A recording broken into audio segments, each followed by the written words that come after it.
This is a story of a mermaid who left this world out of anger, and was later stalked and held captive, losing her memory and the past life, as her life was needed in the spiritual for an exchange. Perder a fisher found a little child floating on top of the water. He called his wife.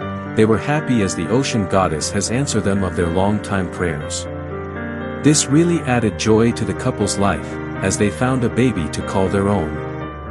Few months later, Sarah got pregnant. Her attitude towards the adopted child seemed to change. Few years later, Kemi was always seen talking to herself in the river. Many people disassociated themselves from her as she causes disaster everywhere she goes. People calls her deaf and dumb. She stopped talking ever since people started accusing her of being a bad predicament.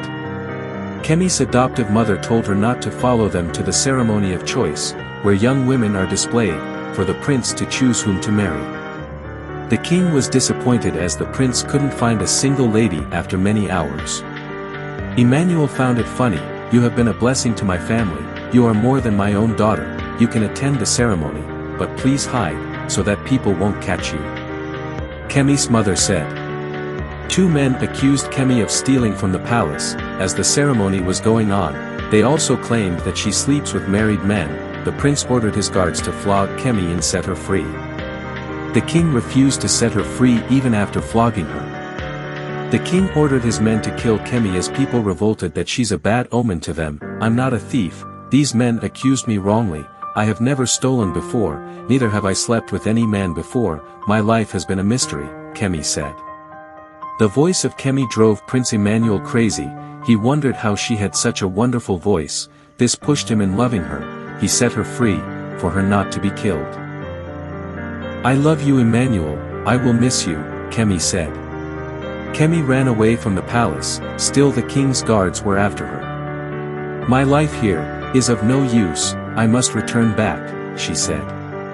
She transformed into a mermaid, and swore not to return again. Emmanuel couldn't rest ever since he heard Kemi's voice. He visited her parents.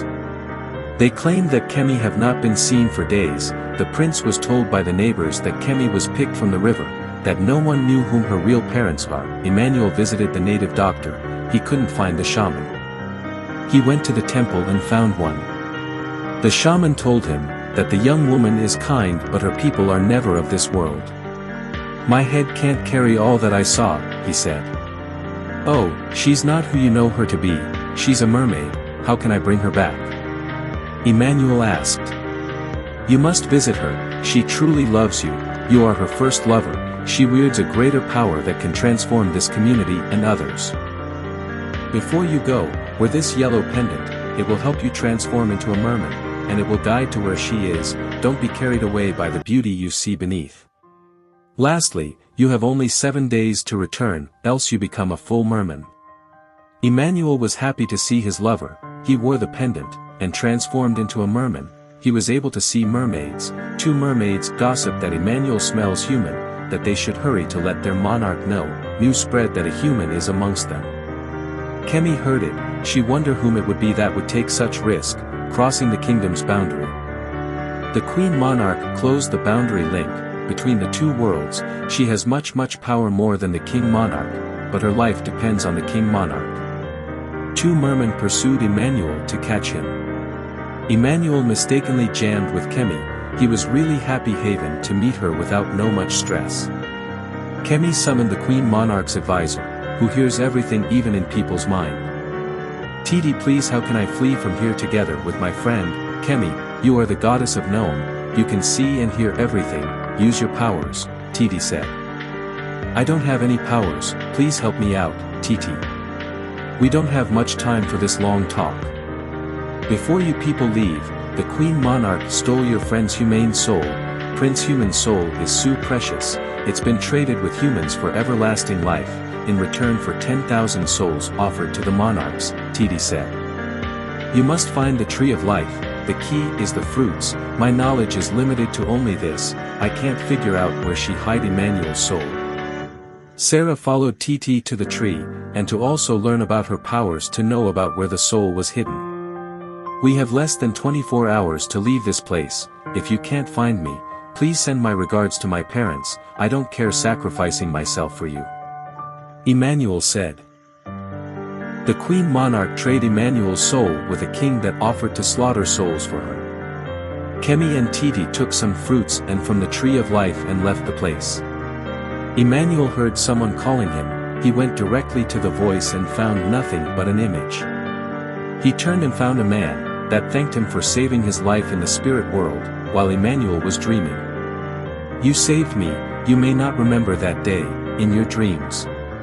I knew this day would come, to help you," the man said. After Emmanuel asked him who he was, he introduced himself as the king monarch.